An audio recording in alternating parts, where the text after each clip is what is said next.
Good morning, everyone. Happy that you are able to attend today, whether you're watching this in person or the recording. I want to go ahead and get started. My name is Yitzchak Pierson. I am a residential real estate broker in New Braunfels, Texas with eXp Realty. So we do these every week. There's multiple agent power huddles. I try to teach every other Thursday on various topics. Today, I'm going to be talking about the business of real estate that nobody taught you. Treating your business like a business. A lot of people get into this and want to do it part-time, or they treat it like they would as an employee of a job. Unfortunately, you are never fully clocked out in the real estate business. And if you want a successful real estate business, you have to do a lot of planning and put a lot of forethought into it. So we're going to talk about how to build a profitable and sustainable real estate business without burnout. Most agents, they get licensed and learn how to write contracts, negotiate deals, and navigate transactions, but very few are taught on how to actually run a business. So this class focuses on the business skills that determine your long-term success in real estate and creating uh trying to think like a business owner, understand your numbers, protect your time, create systems and leverage support, and build a business that produces consistent results without consuming your entire life. So whether you're a brand new agent or an experienced producer, this class is going to help you identify what's holding you back in your business and give you some practical strategies. So that's a lot of this business is mindset and being able to think and treat your business as it is a business. So knowing the difference between being self-employed and being a true business owner, whether you have monthly, yearly, quarterly business planning sessions, you have to have a vision. You have to have clarity on what you're wanting to accomplish in your business, and that's kind of the starting point. So are you in this business to do the average, which the average real estate agent maybe does 6 to 8 deals a year, 40 to 50,000, 30? Sometimes those are the statistics.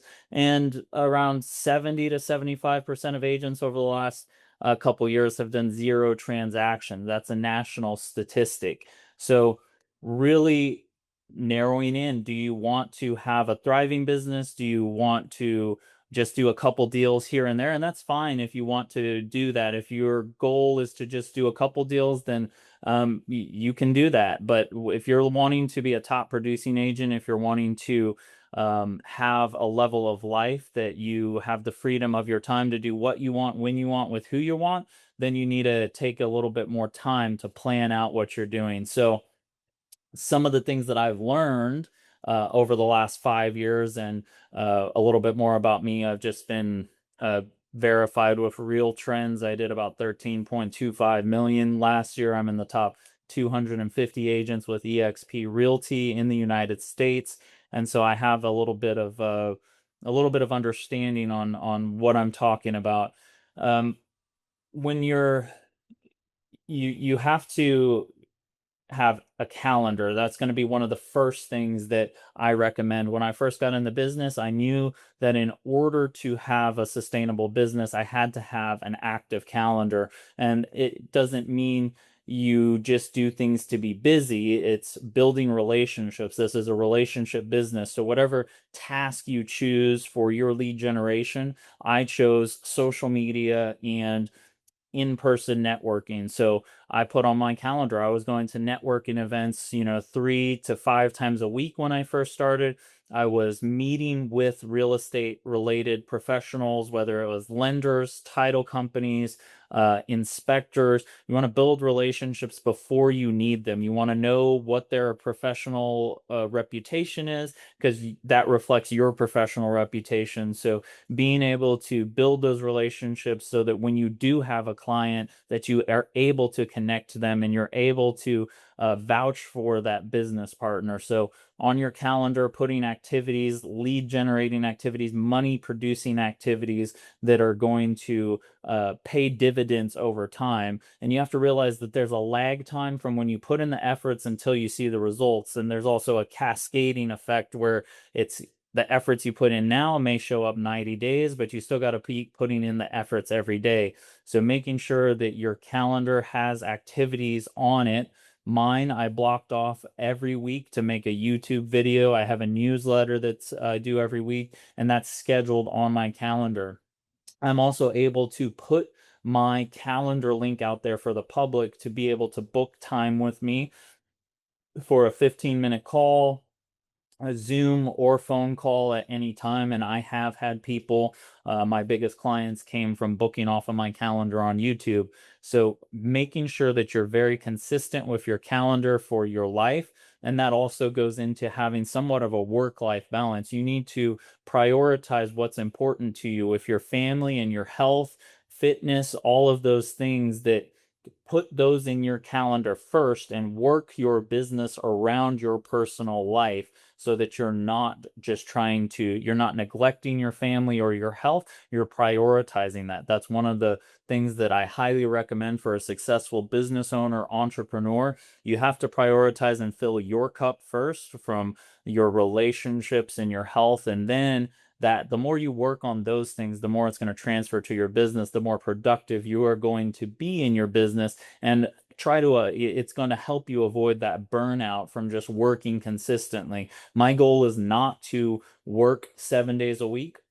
I work 7 days a week, but I work in spurts. I have to do a little bit here, a little bit there, and I have my schedule blocked off for the things that are important to me.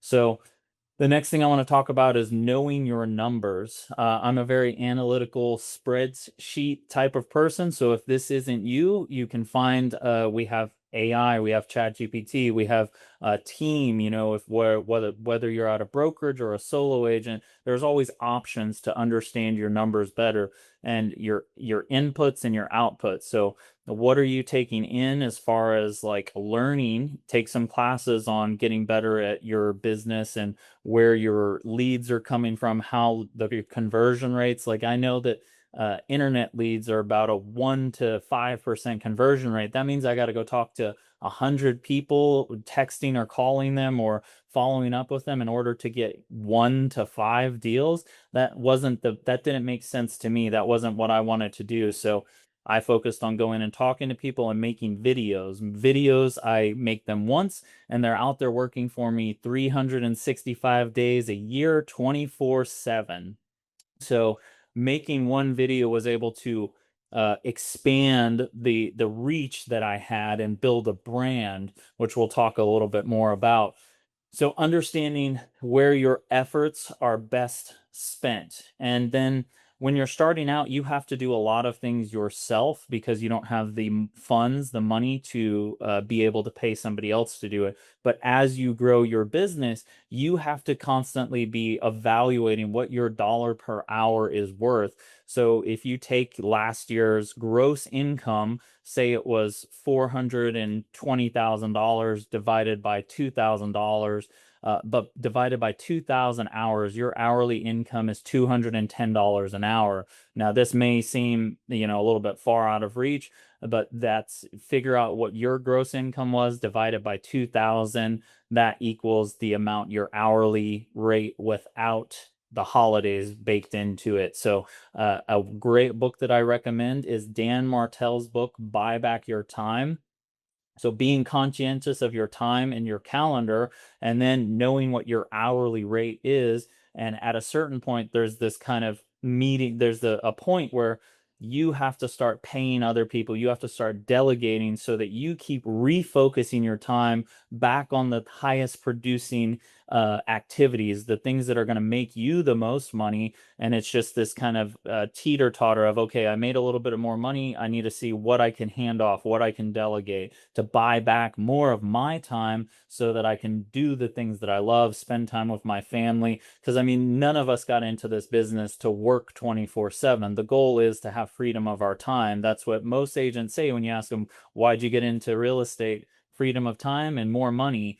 And if you're not scaling your business and treating it like a business, you're never going to accomplish those things. So you need to identify tasks that should be delegated.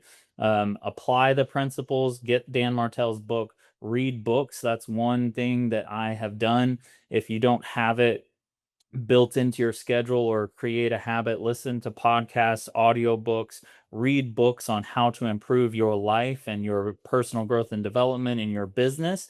I will say you will not be as successful if you're not doing those things. There is a path out there that has been paved by somebody else, and they're willing to share it with you for almost free sometimes. The nominal cost that it is to buy a book and get a whole blueprint on how somebody did something, or on social media, it's free to go follow somebody and create role models, create people, follow people who have created the path of what you want to do. So you apply those principles. Education without implementation is merely entertainment. So when you don't have to go try everything, but pick one thing usually from a book or a podcast and implement it slowly over time. You also don't have to feel like you're behind the curve. There's going to be people who are much further ahead than you, and there's going to be people that are much further behind. Don't put too much pressure on yourself that you need to accomplish everything tomorrow. It's going to take a lot of time. And if you can keep that in mind, it's going to help you out a lot. So focus on the activities that generate you the highest return. And a lot of that for us in real estate is talking to people, going and having conversations, building relationships, getting better at your craft, knowing your contracts, knowing how to negotiate and communicate with other realtors on the other sides of deals, getting good at your market data, understanding your metrics of your market, how each neighborhood, what the market is doing, so you can best fortify and create your offers, knowing what your sales, the homes are selling for, and what the market's doing, so you can best present options to your sellers to list their homes, knowing your staging consultants, your photographers, videographers, inspection companies, all of the things that go with pre-listing a home. Get really good at those things that make you money. Everything else is auxiliary. There's so many things that can be handed off once you get to a certain level, so that you stay focused on those things that actually bring you in income. So one of the first things you can do, if you can't, a virtual assistant is a great affordable option for you to start delegating things off. You can find a virtual assistant or somebody on Fiverr or TaskUs, or one of those websites at a very affordable price that's going to work for you part-time, to take some of the things off your plate that are not the best use of your time anymore.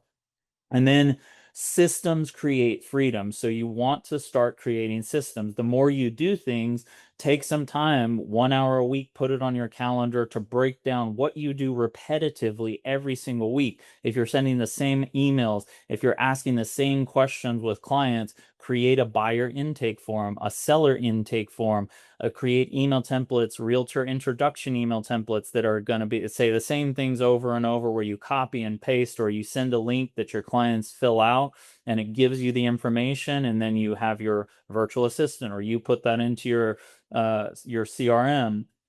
All of these things that are duplicatable. You're going to be doing them over and over in your career. Try and identify those items that are repetitive in your life to simplify them and optimize them, so that you get more of your time back and you're not just having to redo the same thing over and over. Creating standard operating procedures. Once you've got those things and you've done them enough, create an SOP on how it's supposed to be done, and with check boxes, so that you don't forget how to do it, so nothing slips through the cracks the busier that you get. The next thing I'll talk about is marketing as a long-term asset. So in this business, again, repetitive things. If you have to say the same things over, create a create lead magnets. This is something that I'm currently working on, and I've been working on it since I got in the business. One of the first things I created was 10 steps to buy a home as a new home buyer. I put a book together, top selling your home for top dollar. Create assets, lead magnets that you can hand out to people. Create videos on those lead magnets that you can say, hey, if you're looking to buy in this neighborhood. I've got a buyer's guide for this neighborhood. Everything that you're doing, all the research, it'll also help you to get better and know that market better, to like go research that market, that neighborhood, and write it all down. We have the tools now, AI. Hop on your Zoom recorder. This is something that I've been implementing in my business for a while. I have a notes taker in this chat right now.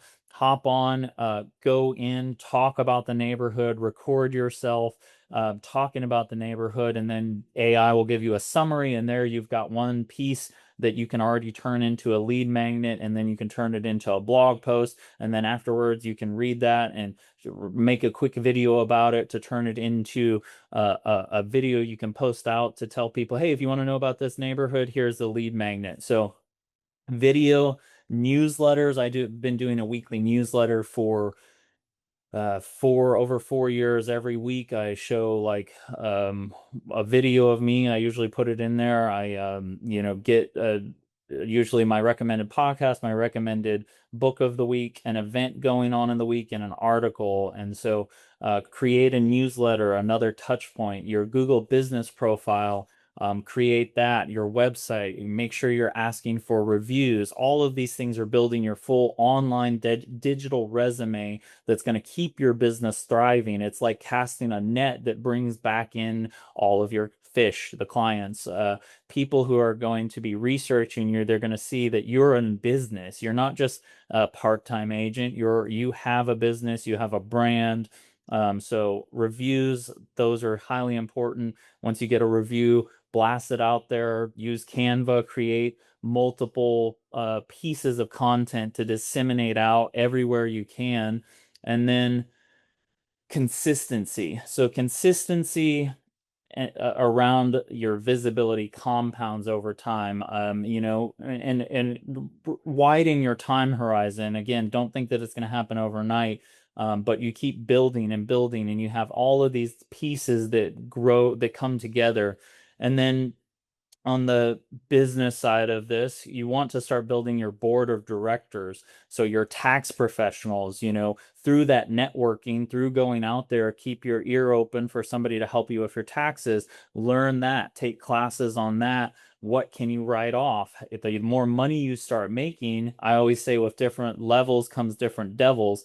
The goal when you start is to make money. Once you start making money, the goal is to keep more money in your pocket. So finding professionals that are going to help you with tax strategy, to understand your financial advisors, find one of those. You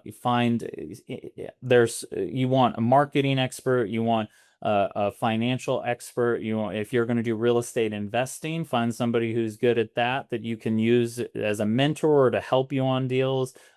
Start learning how to keep more of your money and build a legacy, build more generational wealth, rather than there's so many agents who will start making money and they're still broke because they have nothing to show for it, no investments.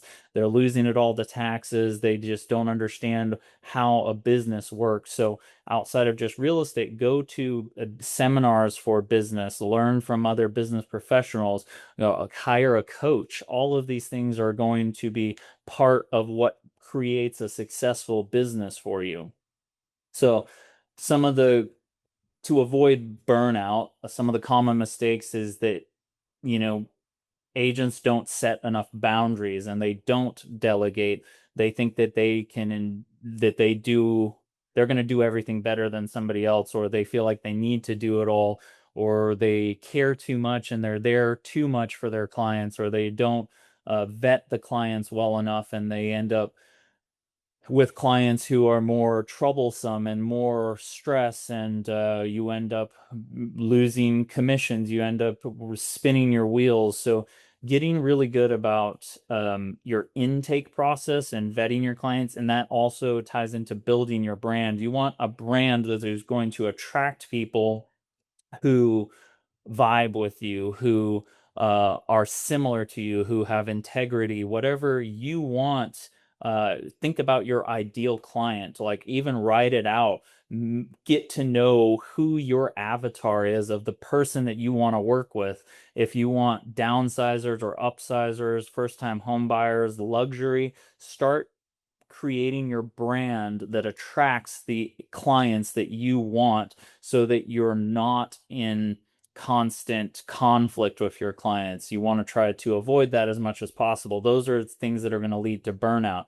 If you don't want to work past 7 or 8 p.m., or if you don't want to work on the weekends, you can set up your business the way that you want it to. There's always going to be exceptions that you need to make for certain clients, but you need to set those boundaries and make sure that they respect them. With clients, you always want to make sure that they know what's happening next. You're setting the tone. Most of them have never worked with a realtor, or they work with them every 5 to 7 years. So people are going to respect you for setting those boundaries and treating it like a business rather than you're just an employee going with the flow and you have no set operating procedures. Hey, I tell my clients, hey, this is my standard operating procedure. I'm going to send you my email. This is going to be you're going to book with me. We're going to send you to the lender next. We're going to get first we're going to get their buyer's representation agreement signed. That's part of the intro email. So having a cadence to what they're doing, it makes the clients feel so much more secure, and it makes your life and your business much more enjoyable. A lot of what I do at this point in my business doesn't feel like work. I also love what I do, and I love setting up systems and processes. If that's not for you, that's something that you can delegate out, hire somebody to help you with, get a coach, invest in yourself. That's the other major key in all of this. Is when you're growing a business, you have to set some of that money aside to invest back in yourself for coaching and professional development, business, structuring it, creating an LLC if you need to. That goes back to talking to a tax professional about what's going to be the best case scenario for your situation and your family, making sure that you have a succession plan set up. How are things going to work if you're not here tomorrow? How is your business going to still take care of the ones you love, whether that's life insurance, creating a team, or somebody like I have a head of operations now. So the goal is for my business to run while I am on vacation. I don't want a business that comes to a halt if I'm not actively there every day. So that should be your overarching goal, is from no matter where you're at in your business, creating those systems and processes that allow the business to run while you're sitting on a beach, or spending time with your loved ones. So these sessions are made to be about 25 minutes to 30 minutes. I know I've gone over a lot here. If you ever have any more questions, feel free to reach out to me. All my information is there on the screen. Follow me on social media. See what I'm doing. That's one of the things that also helped me, is I followed the top producing agents. I follow people. I found out last year I did 13 million. I found an agent that did 500 million last year. I was able to sit next to an agent who did 100 million and get to know them. We could always be learning. There's no finish line in business. So keep going, keep iterating, keep implementing, and stay consistent. That's the number one thing that I can recommend. Reach out to people. Don't feel like you need to do everything yourself. Find people you can partner with that are better than you at what you're trying to accomplish. And I hope this was helpful. Hope you got some value out of this. And go out there, have a great day, and keep building a business that you love. If you'd like more information or to get connected to the Agent Power Huddle, join our free Facebook group. This call was designed for the agents in our EXP organization, but open to any agent from any brokerage. If you're a guest and you're interested in learning more about EXP or our specific resources within the Agent Collective, reach out to the person who invited you to this call to get more info. Produced by the Agent Collective Media Network.